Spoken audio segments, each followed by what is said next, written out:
الحمد لله وكفى والصلاة والسلام على عباده الذين اصطفى خصوصا على أفضلهم وخاتم النبيين محمد الأمين وعلى آله وصحبه أجمعين. أما بعد فأعوذ بالله من الشيطان الرجيم. بسم الله الرحمن الرحيم. قل يا عبادي الذين أسرفوا على أنفسهم لا تقنطوا من رحمة الله إن الله يغفر الذنوب جميعا إنه هو الغفور الرحيم. وأنيبوا إلى ربكم وأسلموا له من قبل أن يأتيكم العذاب ثم لا تنصرون. واتبعوا أحسن ما أنزل إليكم من ربكم من قبل أن يأتيكم العذاب بغتة وأنتم لا تشعرون. أن تقول نفس يا حسرة على ما فرطت في جنب الله وإن كنت لمن الساخرين. أو تقول لو أن الله هداني لكنت من المتقين. أو تقول حين ترى العذاب لو أن لي كرة فأكون من المحسنين. بلى قد جاءتك آياتي فكذبت بها واستكبرت وكنت من الكافرين. ويوم القيامة ترى الذين كذبوا على الله وجوههم مسودة أليس في جهنم مثوى للمتكبرين. وينجي الله الذين اتقوا بمفازتهم لا يمسهم السوء ولا هم يحزنون. الله خالق كل شيء وهو على كل شيء وكيل. له مقاليد السماوات والأرض والذين كفروا بآيات الله أولئك هم الخاسرون. صدق الله العظيم. رب اشرح لي صدري ويسر لي أمري واحلل عقدة من لساني يفقهوا قولي. اللهم ألهمني رشدي وأعذني من شرور نفسي. اللهم أرنا الحق حقا وارزقنا اتباعه وأرنا الباطل باطلا وارزقنا اجتنابه. اللهم رب زدني علما آمين یا رب العالمین. ایک طویل وقفے کے بعد یہاں حاضری ہو رہی ہے. گزشتہ ماہ رمضان سے ہی کچھ مختلف جسمانی عوارض اور کچھ نفسیاتی مسائل جو ہیں روحانی قسم کے وہ درپیش ہوئے تھے، جس کی وجہ سے تعطل رہا ہے خطابات جمعہ کے حوالے سے. اور بہرحال اس بات کا بھی اعتماد ہے کہ بانی محترم والد محترم ڈاکٹر اسرار احمد صاحب نے ایک ٹیم تیار کر رکھی ہے جو انہی کے انداز سے اور انہی کے پیغام کو آگے پھیلا بھی رہے ہیں پورے پاکستان میں، کراچی میں بھی، ہر جگہ پر الحمدللہ کہ وہ ایک نہیں ہے. تو آپ کو بھی موقع ملا مختلف ہمارے ساتھیوں کی گفتگو اور ان کے خطابات سے مستفید ہونے کا. تو کسی شر میں خیر کے پہلو بھی ہوتا ہے. اللہ تعالیٰ اس میں جو خیر کا پہلو ہے اسی کو اجاگر فرمائے اور آئندہ بھی بہتری کی طرف اللہ تعالیٰ ہماری رہنمائی فرمائے. آپ کو یاد ہوگا کہ ہم نے کچھ عرصے سے خطاب جمعہ میں منتخب نصاب کے دروس کا بیان شروع کیا تھا. سورۃ العصر سے اس کا آغاز ہوتا ہے، آپ سب کو معلوم ہے. اور سورۃ تغابن جو اس منتخب نصاب کا 8واں درس ہے وہ ہمارے زیر مطالعہ تھا. وہ مکمل نہیں ہو سکا تھا، وہ بیچ میں رہ گیا تھا. پہلا رکوع اصل میں 2 رکوعوں پر مشتمل ہے سورۃ تغابن. پہلے رکوع پر گفتگو مکمل ہو گئی تھی اور دوسرے رکوع کے مضامین ہمارے زیر درس تھے کہ اس کے بعد یہ سلسلہ معطل ہو گیا. اسے انشاءاللہ آئندہ کنٹینیو کریں گے، تسلسل اس کو آگے بڑھائیں گے. آج کے لیے میں نے فیصلہ کیا ہے کہ ہم انشاءاللہ سورہ زمر کے 6 رکوع کا مطالعہ کریں گے، جس کی تلاوت ابھی آپ نے سماعت فرمائی ہے. سورہ زمر کا یہ 6واں رکوع ہے اور اس رکوع کی پہلی آیت قرآن مجید کی سب سے زیادہ امید افزا آیت ہے. اس کا ایک اپنا خاص اسلوب ہے. مکی صورت ہے سورہ زمر. خطاب تمام انسانوں سے ہے، اس لیے کہ الفاظ کیا ہیں؟ یا عبادی الذین اسرفوا علی انفسہم. شروع یہاں سے ہو رہا ہے. اللہ تعالیٰ فرما رہے ہیں کہ اے میرے وہ بندوں جنہوں نے اپنی جانوں پر ظلم ڈھایا ہے. اب مکی صورت، اور آپ کو معلوم ہے کہ مکی کے دور میں حضور صلی اللہ علیہ وسلم پر ایمان لانے والے گنتی کے چند ہی تھے. آپ جب ہجرت کر کے تشریف لے گئے ہیں نبوت کے 13ویں برس میں، تو مکے میں ایمان لانے والوں کی تعداد کوئی 200 سے زیادہ نہیں تھی۔ 13 برس کی محنت، صرف 200 افراد ایمان لائے پورے مکی دور میں۔ اور بہرحال مکہ کوئی چھوٹا شہر نہیں تھا، اسی شہر سے جو ہے وہ 3000 کا لشکر بھی آیا تھا غزوہ احد میں۔ وہ 3000 لڑنے والے وہاں تھے نا، اس سے زیادہ ہی تھے، سب تو نہیں آئے تھے پھر بھی، تو ایک اچھا بڑا شہر ہے۔ تو خطاب جو ہو رہا ہے وہ پوری نوع انسانی سے ہے۔ مسلمانوں سے خصوصی خطاب جو ہے وہ بدنی دور میں ذاکر ہوا، جب ایک معاشرہ تشکیل پا گیا اور اسلامی بنیادوں پر ایک نظام جو ہے اس کا پورا سیٹ اپ اب حضور صلی اللہ علیہ وسلم کے ہاتھوں وہ مکمل ہو رہا تھا، تو پھر یا ایھا الذین آمنوا کا خطاب ہوتا تھا۔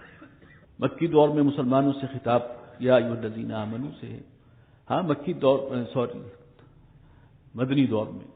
اور پھر اس دور میں کیونکہ وہاں پر یہودی بھی موجود تھے، ان سے بھی خطاب کیا گیا، عیسائیوں سے بھی کیا گیا، لیکن مکی دور میں سارا خطاب کا رخ مشرکین عرب، جنہوں نے بیت اللہ میں 360 بت رکھے ہوئے تھے، جو کہنے کو تو حضرت ابراہیم علیہ السلام کی نسل میں سے تھے، ان کے بیٹے حضرت اسماعیل کی نسل میں سے، لیکن توحید سے اور ایمان سے اور اسلام سے اور دینی حقائق سے کوسوں دور، ان سے خطاب ہو رہا ہے۔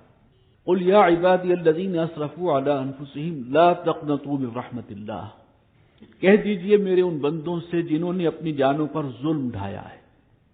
اب ظاہر بات ہے کہ اگر اللہ کو نہیں مان رہے، اللہ کی احکام کو نہیں مان رہے، رسول اللہ صلی اللہ علیہ وسلم کی بات کو سننے کے لیے تیار نہیں ہے، ان کا جرم تو بہت عظیم تھا، بہت بڑا جرم۔ اب صادق اور الامین کا خطاب تو دیا ہے، لیکن اب صادق اور الامین جو ہیں وہ ان کو راہ ہدایت کی طرف متوجہ کر رہے ہیں، تو وہ حضور صلی اللہ علیہ وسلم کے جانی دشمن ہو گئے۔ کیا کچھ نہیں کیا انہوں نے، ذاتی طور پر بھی تشدد ابو جہل نے 1 سے زائد مرتبہ کیا نبی صلی اللہ علیہ وسلم پر۔ ان سب سے خطاب ہو رہا ہے، اور اللہ تعالیٰ فرما رہے ہیں کہ اے میرے وہ بندو جنہوں نے اپنی جانوں پر ظلم ڈھایا۔ یہ بہت اپنائیت والا خطاب ہے، میرے بندے۔ خطاب مشرکین عرب سے ہے، ٹون کیا ہے؟ قل یا عبادی الذین اسرفوا علی انفسہم لا تقنطوا من رحمت اللہ، اللہ کی رحمت سے مایوس مت ہونا۔ ان اللہ یغفر الذنوب جميعا، بے شک اللہ تمام گناہ معاف کر دے گا۔ اس آیت کے 2 ترجمے ہو سکتے ہیں، ان اللہ یغفر الذنوب جميعا، اللہ تعالیٰ تمام گناہ معاف کر سکتا ہے، اور ایک ترجمہ یہ بھی ہو سکتا ہے کہ اللہ تعالیٰ تمام گناہ معاف کر دے گا۔ انہ هو الغفور الرحیم، بے شک وہ الغفور ہے، انتہائی بخشنے والا ہے، معاف فرمانے والا ہے، اور انتہائی مہربان ہے، رحیم ہے۔ ان گنہگاروں کو میرے بندے کہہ کر خطاب فرمایا جو اللہ کو مانتے ہی نہیں اپنا رب، انکاری ہیں۔ اس آیت کے حوالے سے علامہ شبیر احمد عثمانی رحمۃ اللہ علیہ نے جو بات لکھی ہے، میں چاہوں گا کہ پہلے وہ آپ کو سنا دوں۔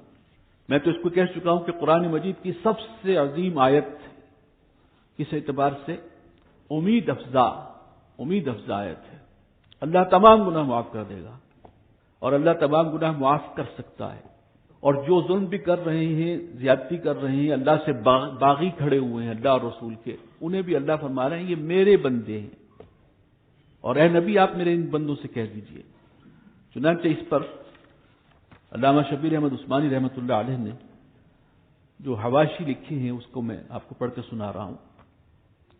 یہ آیت ارحم الراحمین کی رحمت بے پایاں اور عفو درگزر کی شان عظیم کا اعلان کرتی ہے، اور سخت سے سخت مایوس العلاج مریضوں کے حق میں اکسیر شفا کا حکم رکھتی ہے۔ مشرک، ملحد، زندیق، مرتد، یہودی، نصرانی، مجوسی، بدعتی، بدماش، فاسق، فاجر کوئی ہو، آیت ہذا کو سننے کے بعد خدا کی رحمت سے بالکلیہ مایوس ہو جانے اور آس توڑ کر بیٹھ جانے کی اس کے لیے کوئی وجہ نہیں، کیونکہ اللہ جس کے چاہے سب گناہ معاف کر سکتا ہے۔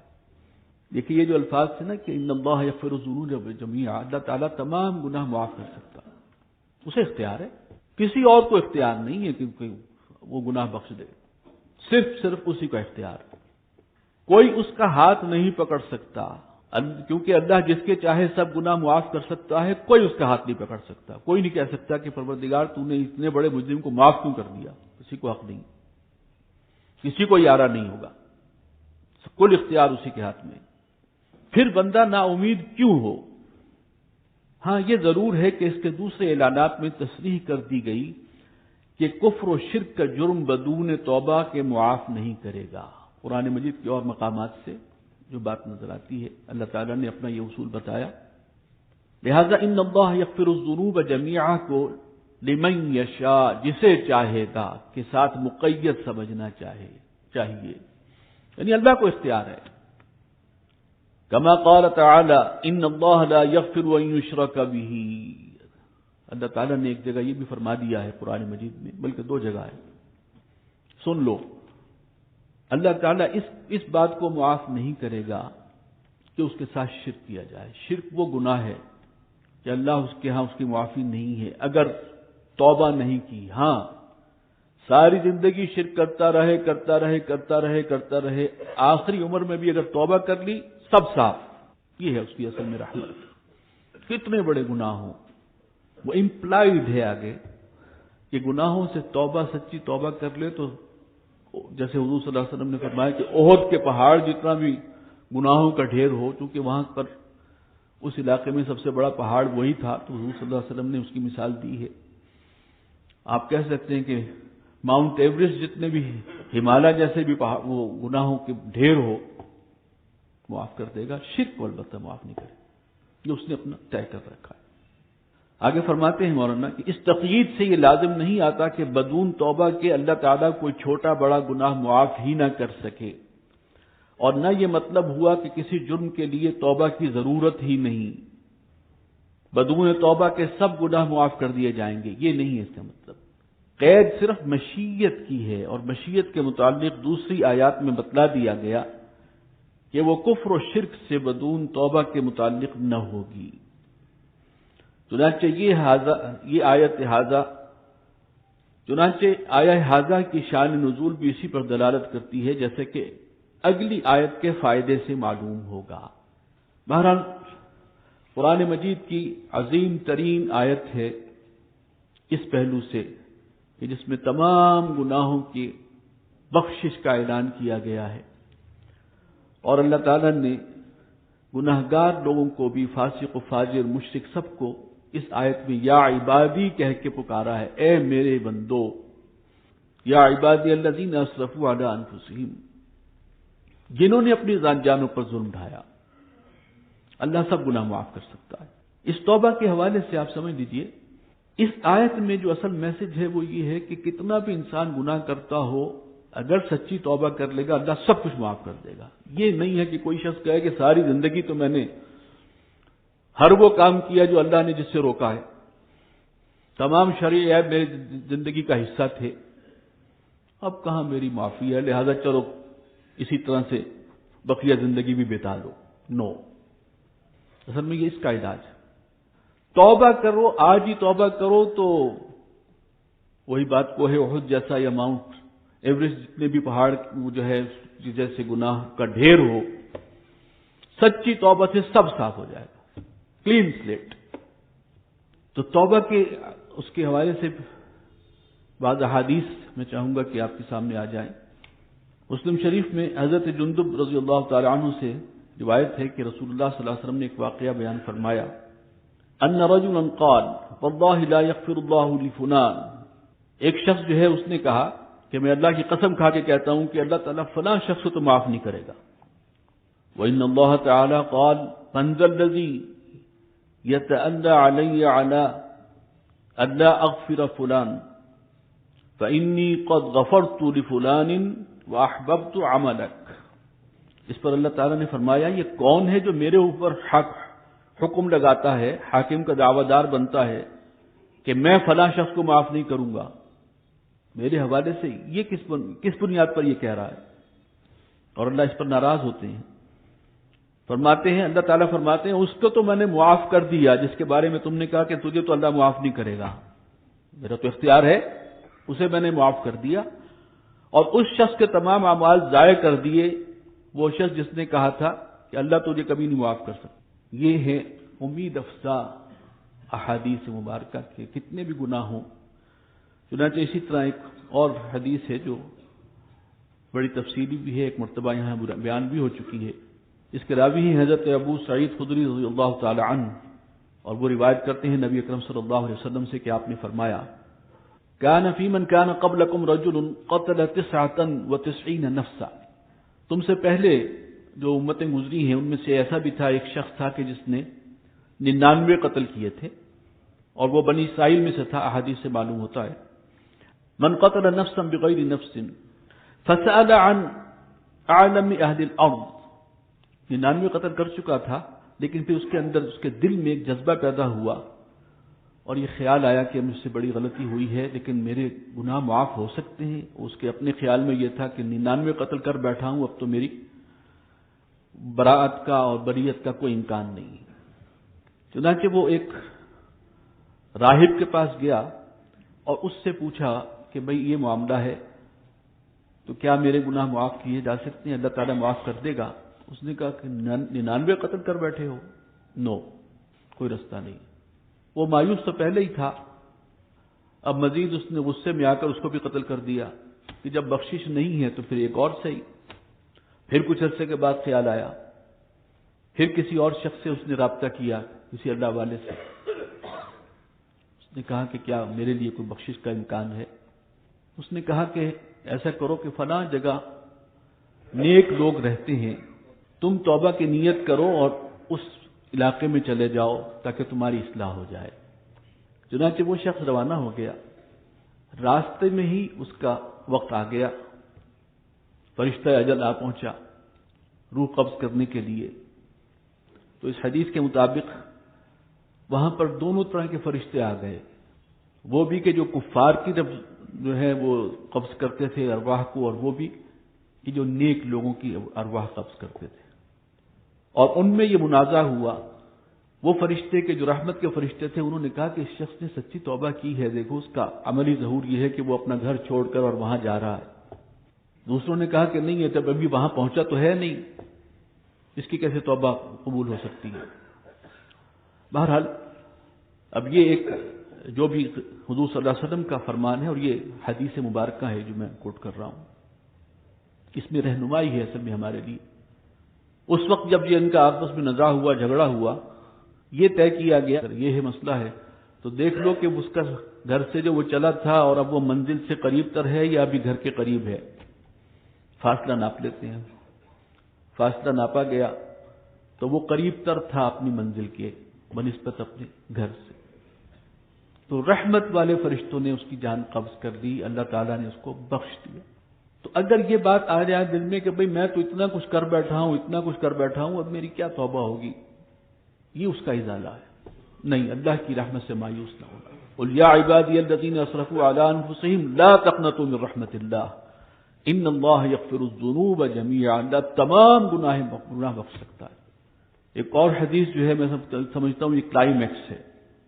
حدیث کے الفاظ یہ ہیں للہ یشد فرحا بتوبۃ عبدہ حین یتوب الیہ، اللہ کے رسول صلی اللہ علیہ وسلم فرما رہے ہیں، اور یہ صحیح بخاری اور صحیح مسلم دونوں میں یہ حدیث جو ہے ان کتابوں میں موجود ہے، روایت کی گئی ہے دونوں میں، لہذا اس کے صحیح ہونے میں کوئی شک نہیں ہے۔ اللہ اشد فرحا بتوبۃ عبدہ حین یتوب الیہ، جان لو کہ اللہ تعالیٰ کو اپنے گناہگار بندے کی توبہ سے اس شخص سے بھی زیادہ خوشی ہوتی ہے۔ اب اس شخص کا ذکر ہو رہا ہے، وہ کون ہے؟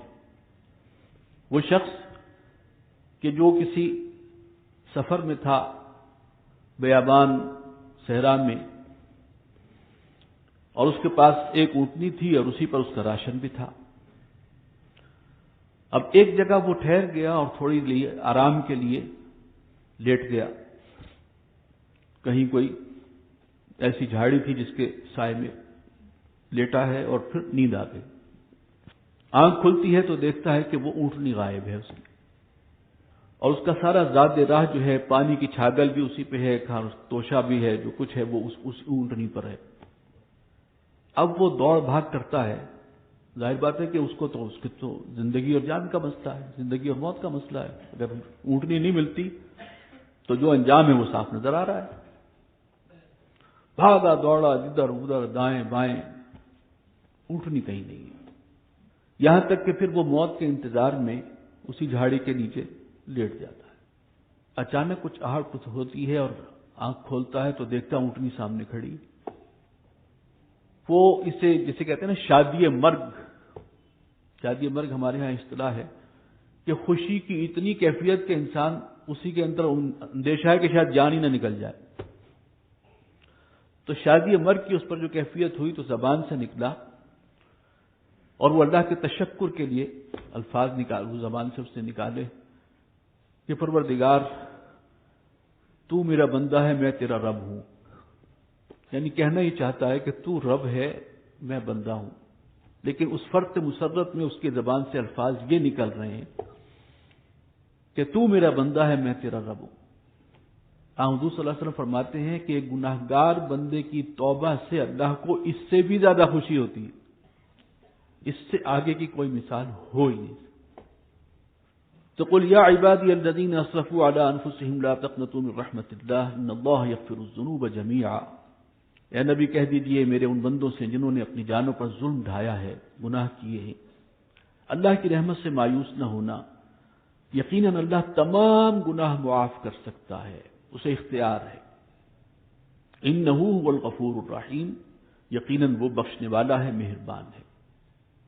اب معاف کرنے کے حوالے سے قاعدہ یہ ہونا چاہیے کہ تم اللہ کی سے درگزر کرو، اللہ سے معافی مانگو اور آئندہ کے لیے گناہ سے تائب ہو جاؤ. فرمایا وَأَنِيبُوا إِلَىٰ رَبِّكُمْ،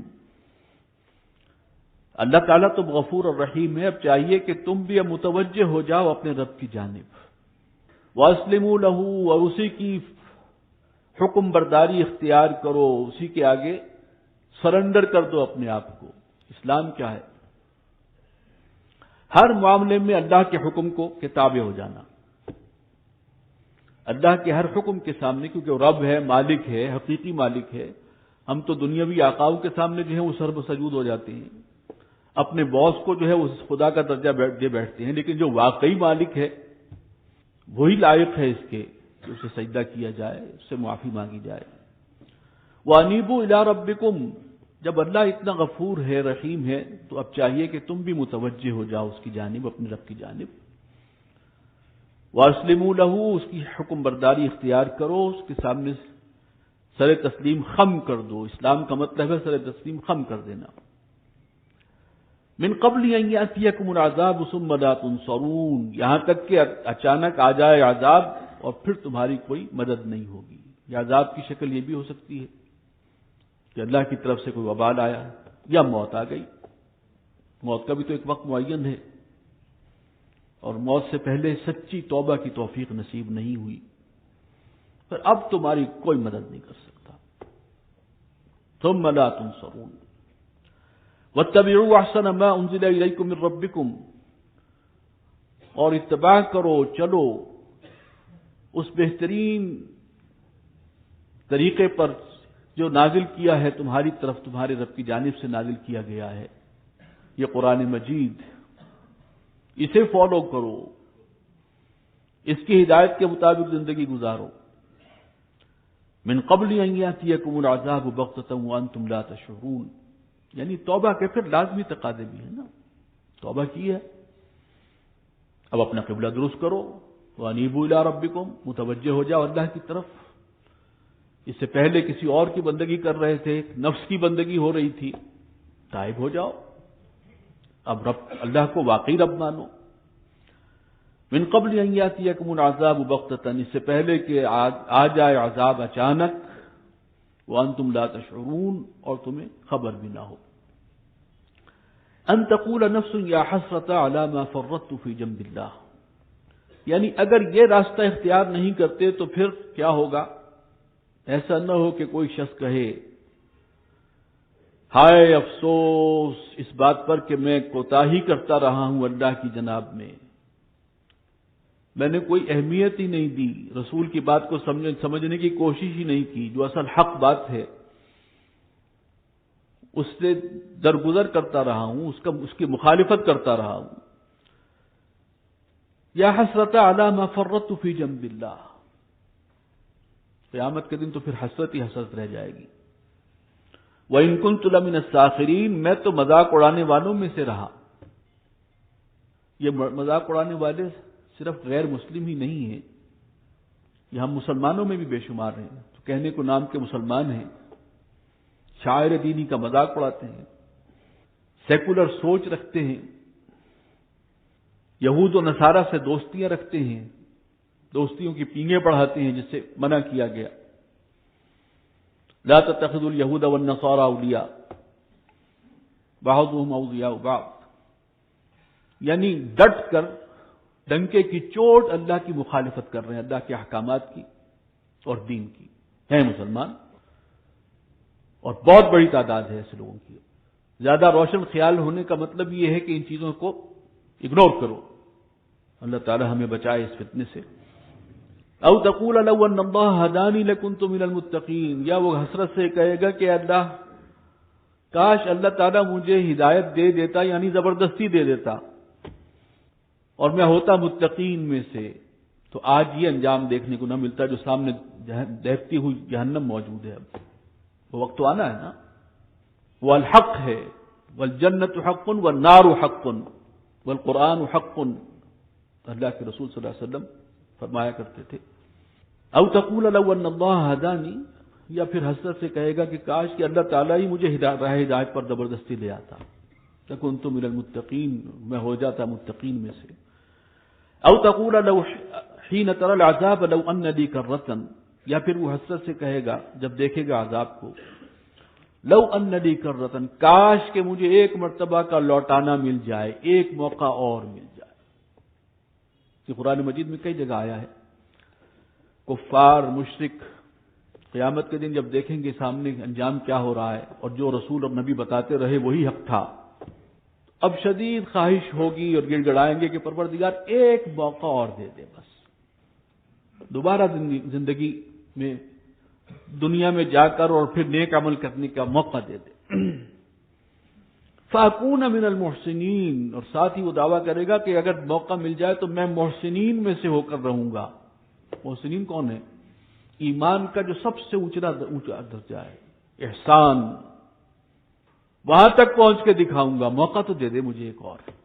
لیکن جسے کہتے ہیں ان کی جو فریاد ہے وہ صدا بصہرا ثابت ہوگی، کوئی حاصل نہیں.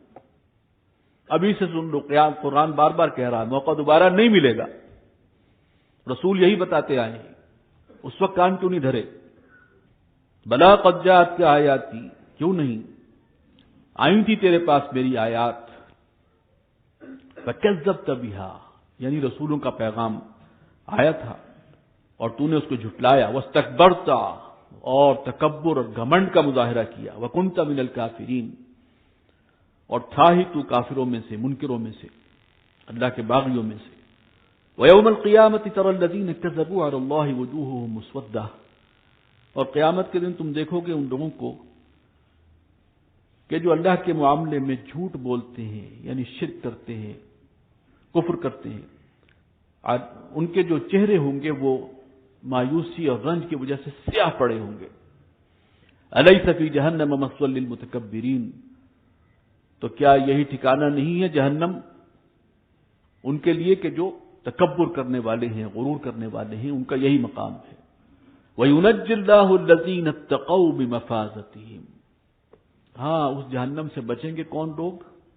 بچائے گا اللہ تعالیٰ ان لوگوں کو الَّذِينَ اتَّقَوْا بِمَفَازَتِهِمْ، جنہوں نے دنیا میں تقوی کی روش اختیار کی تھی. یہ نوٹ کیجئے، مسلمان ہونا اور پھر متقی ہونا. مسلمان تو ہم بہت ہیں، نام کے مسلمان، اور جیسے میں نے عرض کیا کہ اسلام پر طعن کرنے والے، نبی اکرم صلی اللہ علیہ وسلم کی گستاخی کرنے والے بھی مسلمانوں میں موجود ہیں، اللہ تعالیٰ بچائے ان سے. لیکن بہرحال یہاں فرمایا الیس فی جہنم مثوی للمتکبرین، کیا جہنم ہی ٹھکانہ نہیں ہوگا ان متکبرین کا جو تکبر کرتے رہے. وَيُنَجِّ اللَّهُ الَّذِينَ اتَّقَوْا بِمَفَازَتِهِمْ، اللہ تعالیٰ بچائے گا ان کو کہ جو تقوی کی روش انہوں نے اختیار کی تھی، مسلمان بھی تھے اور متقی بھی تھے، گناہوں سے بچنے والے بھی تھے، لا یمسہم السوء، انہیں کوئی گزند نہیں پہنچے گا، یعنی قیامت کے دن کی سختیاں احادیث میں پڑھیں آپ، قرآن مجید میں بھی ہے، احادیث میں زیادہ تفصیلات ہیں، دل دہل جاتا ہے، لیکن فرمایا گیا کہ جو متقی ہوں گے انہیں کوئی گزند نہیں پہنچے گا، کوئی تکلیف نہیں ہوگی۔ اللہ کا کلام ہے اور وہ سب کچھ کر سکتا ہے، اور جو وہ کہہ رہا ہے وہ الحق ہے، اس میں کوئی شک نہیں۔ وَلَا هُمْ يَحْزَنُونَ، اور نہ ہی وہ غمگین ہوں گے، یعنی کوئی ایسا معاملہ نہیں ہوگا کہ جو ان کے لیے تشویش کا باعث ہو، کوئی پریشانی کا باعث ہو، اسموتھلی سارے مراحل سے خیریت سے گزر جائیں گے۔ اللہم ربنا اجعلنا منہم، اللہ تعالیٰ ہمیں ان میں شامل فرمائے۔ اللہ خالق کل شیء، اللہ ہی ہے خالق ہر شے کا، وہو علی کل شیء وکیل، اور وہی ہر شے کا ذمہ دار بھی ہے اور کنٹرول بھی اسی کا ہے۔ لہو مقالید السماوات والارض، آسمانوں اور زمین کی تمام کنجیاں، خزانے سب اسی کے ہیں۔ والذین کفروا بآیات اللہ، اور وہ لوگ کہ جو اللہ کی آیات کا انکار کریں، قرآن کا انکار کریں، اولئک هم الخاسرون، وہی ہیں خسارہ پانے والے۔ اللہ تعالی ہمیں متقین میں شامل فرمائے، خاتمہ ایمان پر ہو۔